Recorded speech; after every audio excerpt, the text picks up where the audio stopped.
दोस्तों यहाँ दाढ़ी बनाने का स्टाइल थोड़ा ज्यादा ही कैजुअली है। डंडा लगा के खींच देता है और कुल्हाड़ी से काट देता है, तो दाढ़ी के साथ साथ बाल भी बन जाता है। गजब। और दोस्तों ये रहा पत्थर युग का शॉपिंग मॉल। ये क्या है?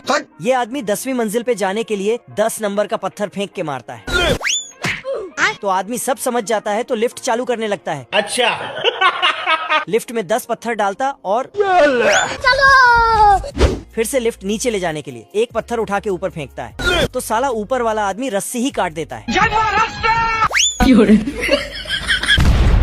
और ये रहा पत्थर युग के स्विमिंग पूल। ये पंखा लगा रही है, ठीक है। और इधर सब नहा धो रहे हैं, बहुत मजा आ रहा है यहाँ पे। और पास में ही ये डायनासोर खर्राटे ले रहा है।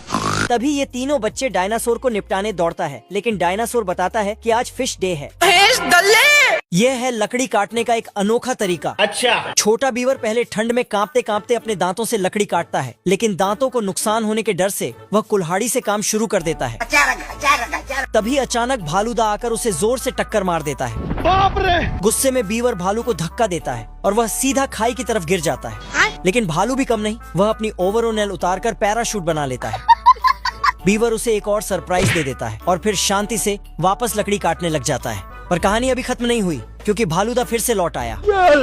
अच्छी बात यह रही कि लकड़ी तैयार हो गई। अच्छा। हेली अपनी पूंछ से मिट्टी दबाकर मजबूत बांध बना रहा था और भालूदा पीछे फावड़ा लगाकर उसकी नकल कर रहा था।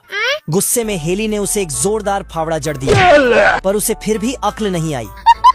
भालूदा ने शॉर्टकट अपनाया, पेड़ों को सिर्फ 2/3 काटा, ऊपर वाले को धक्का दिया और सारे पेड़ डोमिनो की तरह गिर गए और बन गया विशाल बांध। वो शेख ही मारने चला गया, लेकिन हेली समझ चुका था कि ये टिकने वाला नहीं। अच्छा। उधर घर पहुंचते ही भालूदा ने देखा पानी दरवाजे तक आ चुका है। दरवाजा खुला और अगले ही पल ये है नाव स्टार्ट करने का दुनिया का सबसे अजीब तरीका। अच्छा। इंजन तुरंत चालू हो जाता है और नाव रॉकेट की तरह दौड़ पड़ती है। 2 लोग इतनी मेहनत सिर्फ एक बतख को पकड़ने के लिए कर रहे हैं। और उनकी नाव भी कमाल की है। पानी हो या जमीन, हर जगह फुल स्पीड में भागती है। बतख उन्हें मुश्किल रास्तों पर ले जाती है, जंगल में घुमाती है। तो उससे मेरा क्या फायदा? फिर भी ये लोग उसका पीछा नहीं छोड़ते। जब तक तोड़ेंगे नहीं तब तक छोड़ेंगे। आखिरकार बचने के लिए बतख दलदल में कूद जाती है, लेकिन नाव को गंदा होने से बचाने के लिए